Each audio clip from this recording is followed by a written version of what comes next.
Hi. So this video is going to be different from the other videos that I've made in the sense that I have done absolutely zero research on it. I haven't done a single Google, not a Bing, not a Yahoo, not even a DuckDuckGo. Remember when that was a thing? Yeah. I have done none of that. And that's because all of this is already in my head. I grew up around these urban legends being told from the time I was even able to understand speaking.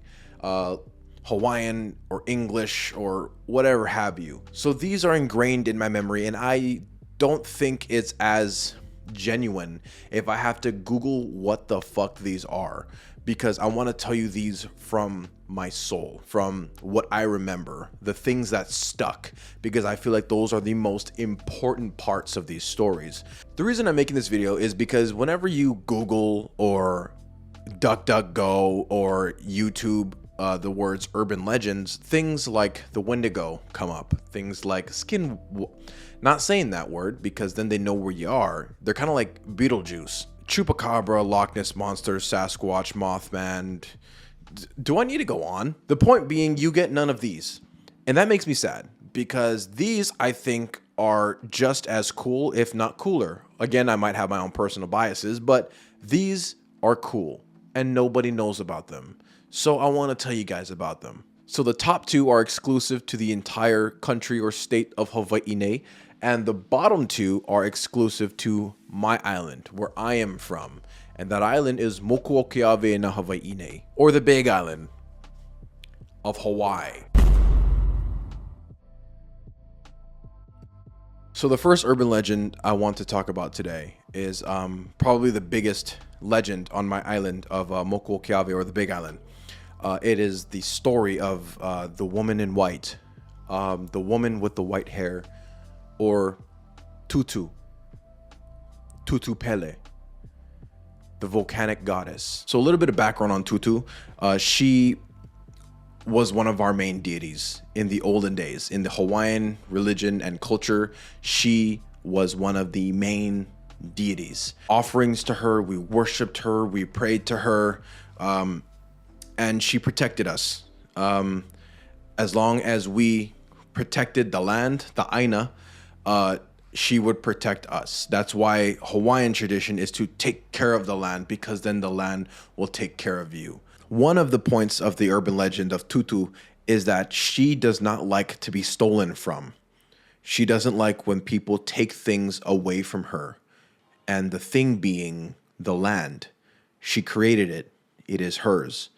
And talk to any Kanaka Maoli, any native Hawaiian, and they will tell you the same thing. Don't touch the rocks. Leave it there. Because if you do, bad shit will happen. That sounds like a ghost story, but that actually happens. People take rocks away from Hawaii and they mail them back because things like accidents happen, financial ruin happen, deaths happen. That is why the Kanaka Maoli will always say, leave the rocks alone. Don't touch them, don't take them, and most importantly, don't steal them. And of course, the reason for that is because we are very steeped in our traditions. We know that you can't take things that don't belong to you. On the other hand, we are trying to protect you from the curse of Pele, from Pele's wrath. We know that it's a real thing because we've seen it happen before. So don't take the rocks. Comprende? Why did I say that? So if you remember back to when I first started talking about Tutu, I referred to her as another name, as the woman in white, the lady with the white hair. The reason she's known as the woman in white, or the woman with the white hair, is because people have seen her walking on the side of the road on one of two locations.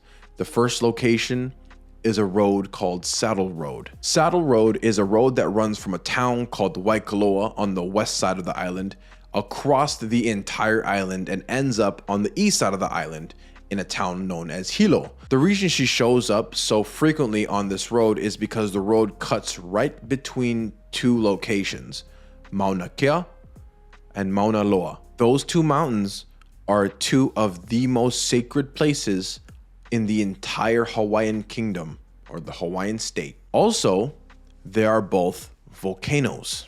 Another road that she is known to have been seen is on Kohala Mountain Road. That is a road that runs from my hometown in the north, known as North Kohala, Hawaii, and it runs to another town kind of in the middle-ish north of the island known as Kamuala or Waimea. The legend says if you are driving at night and you see a woman walking on the side of the road with white hair or a white dress or walking a white dog, you stop and you pick her up. She will not speak in English to you. She will speak in Papa'olelo, or the Hawaiian language, but you will know what she's saying. She will then converse with you in Hawaiian, and you will be able to understand her, and she will be able to understand you. And the closer you get to either Kohala or Waimea or Hilo or Waikoloa, her conversations will get shorter and shorter and more space in between each starting of a conversation until finally it stops altogether and you look in the passenger seat and she is gone. One prominent story that I have heard from multiple sources across the island of Hawaii is that of the story on Kohala Mountain Road. The story starts with two men driving an old truck who were more or less drunk. As they are driving, they run across the woman in white and they stop and pick her up because they know the stories. When they pick her up, she starts conversing with them. They converse back to her. She's sitting in the back seat and those two are sitting in the front seat. The thing you need to know about the Kohala Mountain Road is that this road is extremely curvy. It's just turn after turn after turn after turn for 30 to 40 minutes straight. And then voila, you are in the town. Another thing you need to understand about this road is that it is completely surrounded by trees. You cannot see around these turns because of the trees. It is a very dangerous road. It's only two lanes, one this way, one this way. And it is narrow, and again, it's curvy. So as they are driving and conversing with Tutu Pele, she goes quiet for a couple of minutes.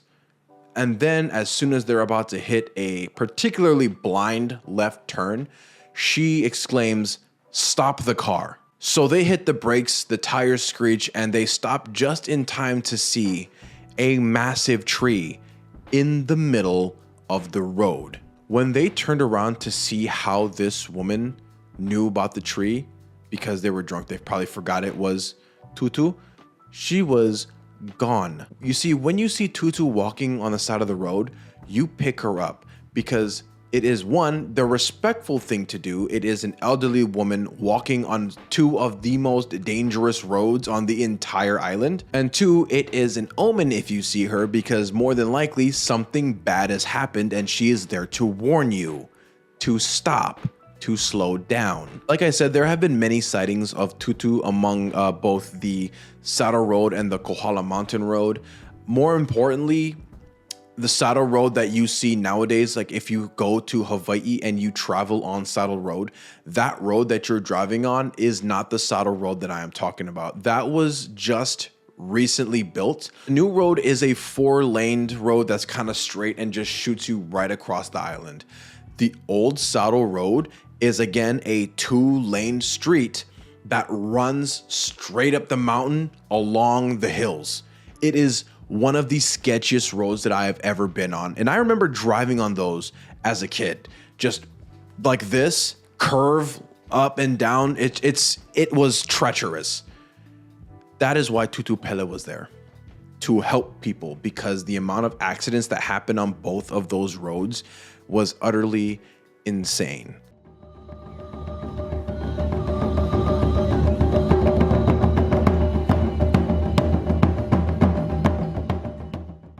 The next urban legend that I want to talk about is possibly the most famous one coming out of the Hawaiian Islands, and that is the story of Huaka'ipo, or as you may know them, the Night Marchers. So if you are not from Hawaii, your first question more than likely is, what are the Night Marchers? So the Huaka'ipo is a procession. It is the chief walking from the top of the mountain down to the ocean, surrounded by his most elite warriors known as the Kekoa. The Kekoa are there to protect the ali'i, or the chief, and the chief is there to patrol his land. Little bit of Hawaiian history here. The way that the Hawaiian Islands were separated between chiefs were known as ahupua'as. Ahupua'as are basically a division of land that ran from the mountain to the sea.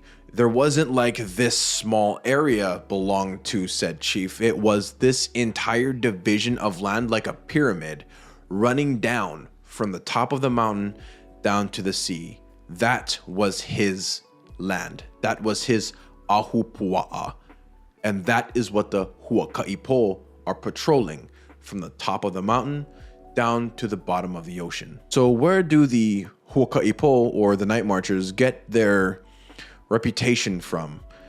And that is also another piece of Hawaiian history that is quite brutal.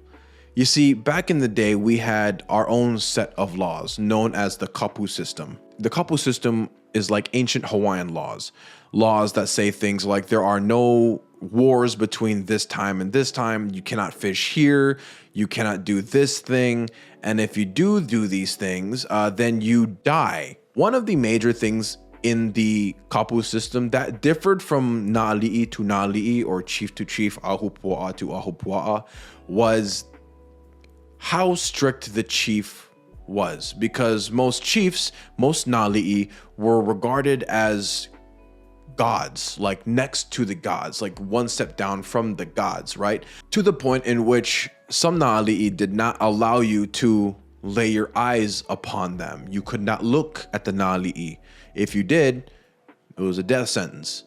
Some na'ali'i, you could not have their shadow touch you, because if you did, you were breaking the kapu system, which, guess what, was a death sentence. You see, the kapu system was great in many, many, many ways, but things like that were borderline barbaric. It was barbaric. That relates to the huaka'ipo, or the night marchers, because the people walking from the mountain to the ocean are the na'ali'i.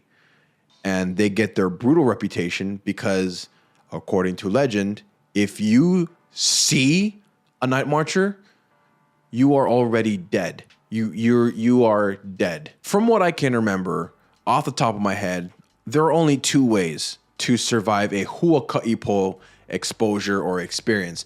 And that is, one, having a family member in the procession, or two, submitting. I'll get to that when I get to that. But first, having a family member in the procession. You see, the proper way to go about, or etiquette, I guess, of if you come across a huaka'ipo procession, is to not just bow, but get into, I guess, the downward dog position.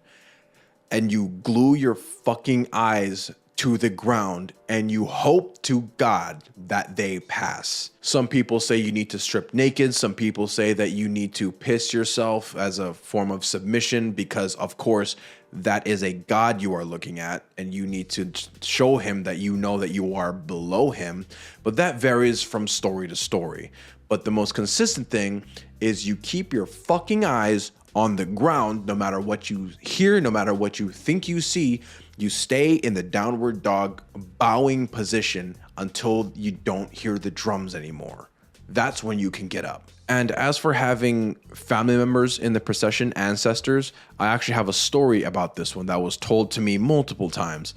There was once a man who was hunting down in Waipio Valley. It's a valley on the Big Island. It's important to us, but it's not important to you. It's just a location to you. And the way we hunt back home is that we take like 4 or 5 hunting dogs and we just fucking kind of let them go.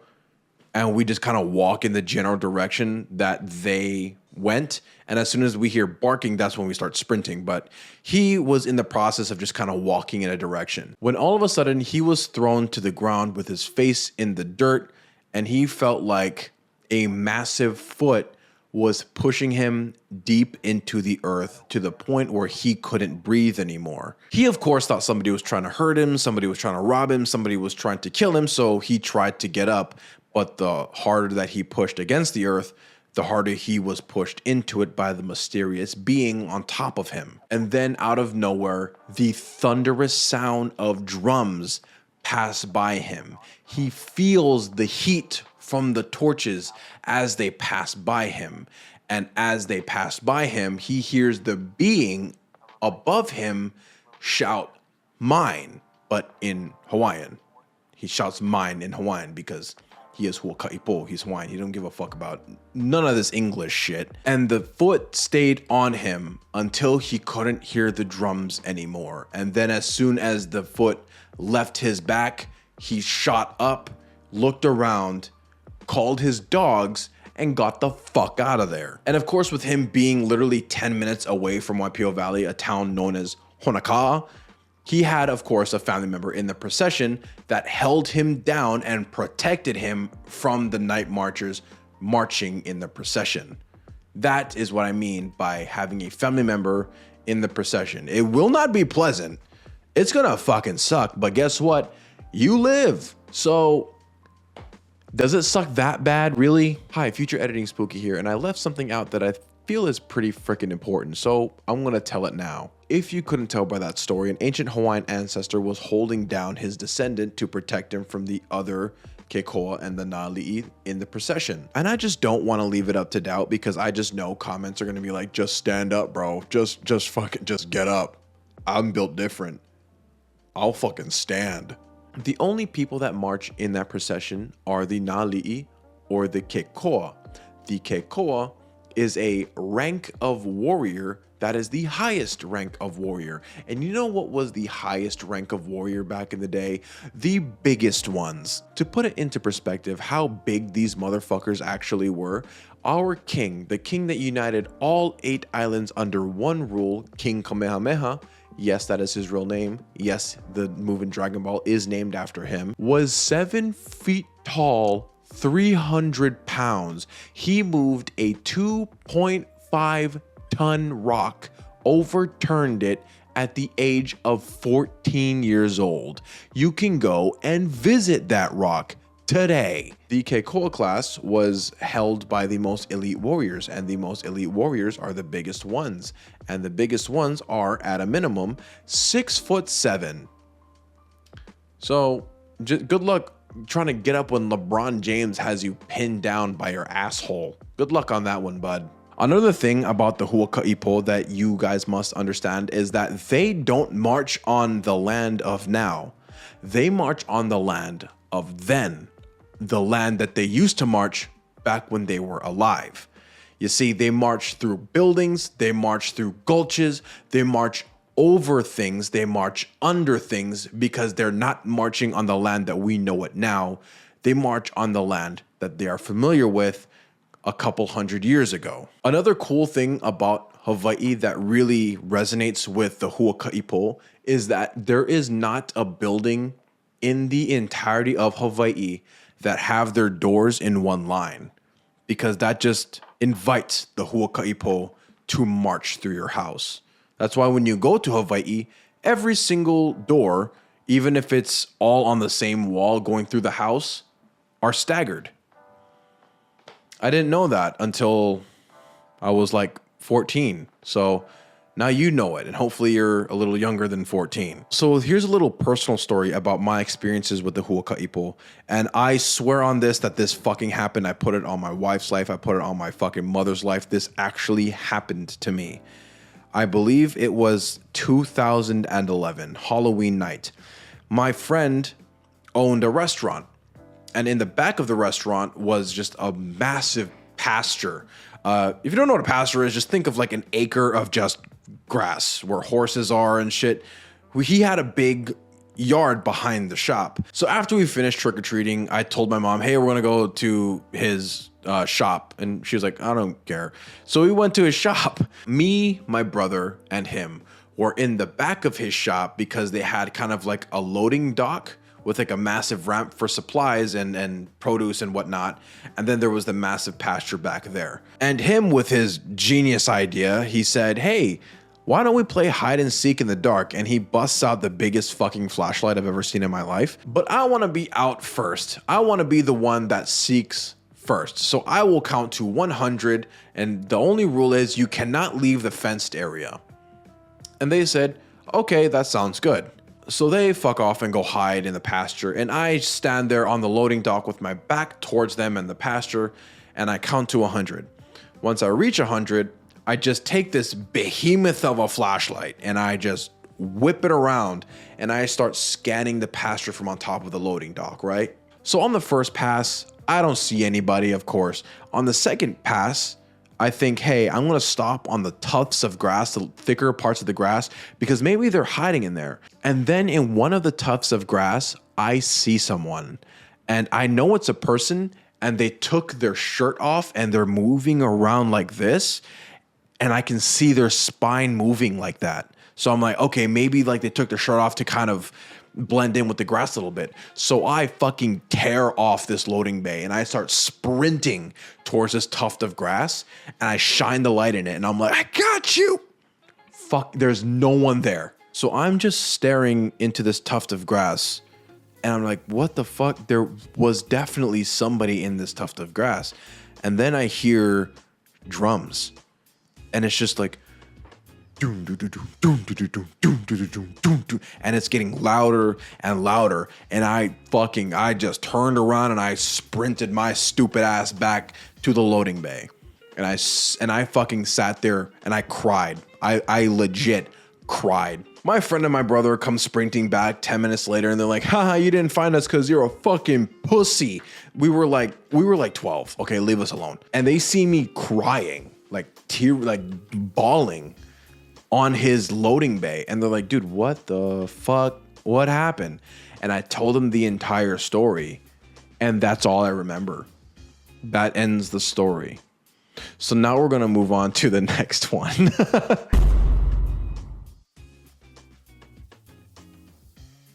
Next one up on the list is called Baby's Cry. Baby's Cry is not really an ancient Hawaiian urban legend. It's a modern Hawaiian legend, and it's very exclusive to the Big Island of Hawaii because it is a building. It's a haunted location building that has apparently been around for a very long time. So Baby's Cry is a building, a physical location in a town called Hilo, the same one that Sato Road leads to. This is important because I'm about to tell a story about it. I am about 9 or 10 years old, and I'm staying at my cousin's house, who is like 24, 25. It's about 8 or 9 o'clock at night, and he's sitting down on the couch, and he looks at me, and I look at him, and he looks at me, and I look at him, and he says, hey, do you wanna go somewhere? And I said, oh, of course, cousin, because you always have the best interest of me in your mind, and you would protect me and you wouldn't let anything happen to me. That's what I was thinking. In fact, it was the fucking opposite. So we get in the car and we start driving. First of all, thank God that this part right here happened, because I would not be the same man I am if this didn't happen. We go to his mom's house, my auntie. And he goes, hey mom, I'm thinking about taking Kaj over to Baby's Cry. And she turns to him with just rage in her fucking eyes. She looked like Azula from The Last Airbender. And she's like, why the fuck would you take my nephew to Baby's Cry? She starts screaming at my cousin. And then after about like a minute or two of screaming, she turns to me and she says, why don't you ask your cousin what Baby's Cry is? And I said, of course, dearest cousin, man who had my best interest at heart. What is Baby's Cry? And he looks at me, and I shit you not, he goes, it's a hospital where a bunch of babies died.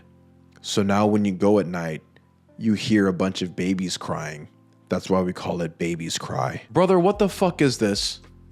What the fuck is that? What the fuck? I thought we were tight, dog, and you wanted me to hear babies cry? What's wrong with you? So Baby's Cry was a hospital that burned down in the early 1900s.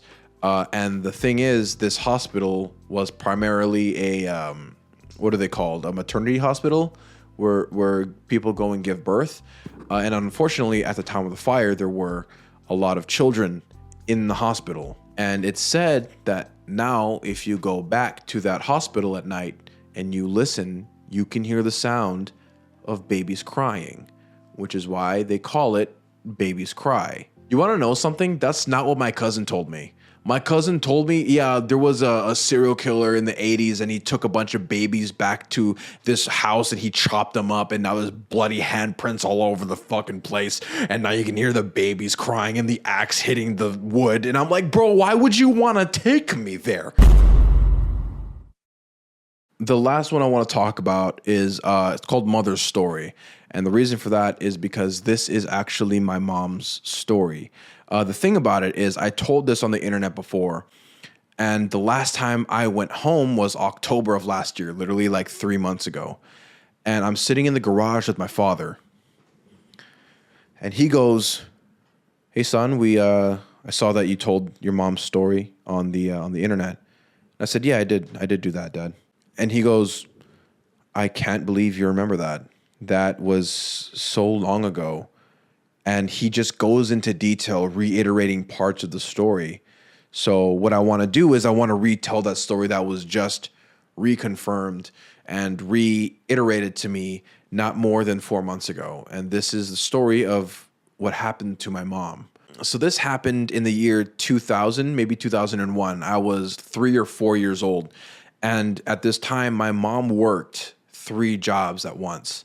And she would drive home, but extremely late at night, like 2 or 3 in the morning. So she used to work at all of the hotels, and the hotels were in a place called Waikoloa.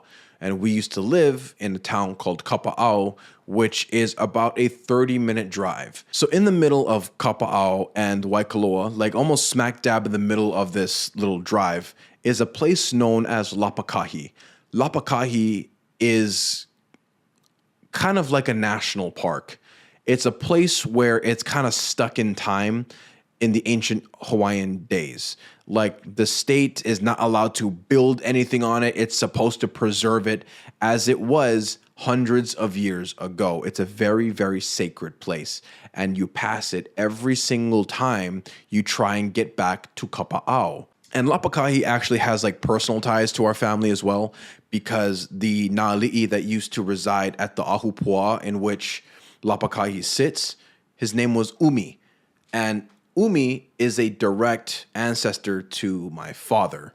So my mom is driving home one night at like 2 o'clock, 3 o'clock in the morning. She's had some drinks in her after a long 3 fucking shifts. She's had some drinks and she's driving home. Apparently she was swerving all over the road. She couldn't stay in the lane. It's a 2-lane road, just one this way and one this way. And she is swerving in and out of the lanes. And then she gets to Lapakahi. As soon as she enters Lapakahi, she notices in her peripheral vision that there is someone else in the car, and she dares not look at him because out of her peripheral vision, what she can make out is a massive Hawaiian man, and he is sitting there like this, just staring straight ahead, not looking at her and not looking at anything else except straight ahead. And my mother said that this was one of the biggest human beings she has ever seen in her entire life. So you know how on roads, how it separates the middle of the street with a yellow line and then the ends of the street with a white line, and how there's like little square reflective things on them? So she says as soon as she sees and notices the man in her seat, she tries to sober up and drive straight, but she can't. She keeps swerving left and right. However, whenever she swerves and gets too close to any one of the lines, the little reflectors shoot up like flares to keep her in the middle of the road.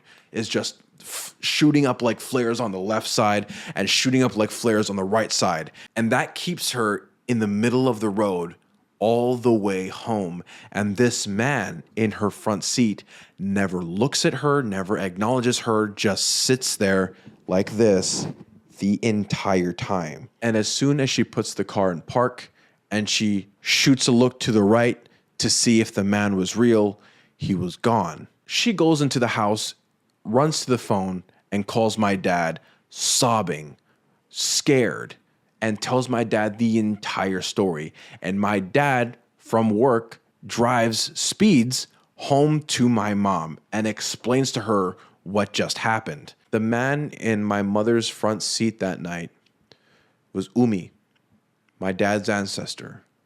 You see, my dad's last name, translated to English, literally means the protectors of Umi.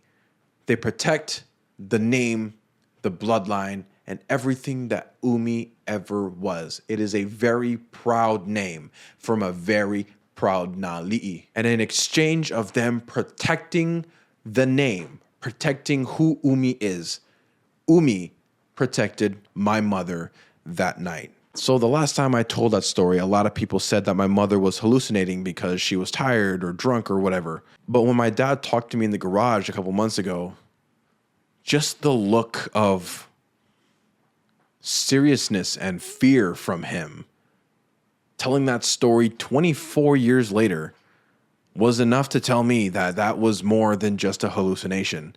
That my mom, even if she did hallucinate it, believed it. And that is enough for me. As you can tell, and as I've probably said multiple times by now, the Hawaiian people, the Kanaka Maoli, are very steeped in the Hawaiian tradition and culture. See, Papaolelo, or the native Hawaiian language, never had a written system until we were discovered by Captain Bitch James Cook. Fuck that guy. Fuck him. Fuck James Cook. And because of that, we still hold on to our traditions, because a lot of our traditions, cultures, and stories that I just told you are not passed around through books or the internet or even written stories that you find in some obscure part of the library. They're all told via word to mouth. And I would personally love to see my culture's horror, my culture's urban legends survive. So that's why I told you all of these stories. Hopefully you learned something from this video. Hopefully you were entertained by this video. And more importantly, I sincerely hope that you guys dig more into my culture because of this video. I want to thank all of you for watching. Now, if you enjoy horror, but you don't like the atmosphere of an actual horror channel, and you just want to learn about horror without being scared and creeped out by the atmosphere that they create, and you just want some silly, stupid, dumbass guy to explain it to you while still learning about horror, you should consider subscribing. Thank you all so much for your time, for letting me into your homes, no matter how creepy that sounds. And I will see you guys next week. Bye.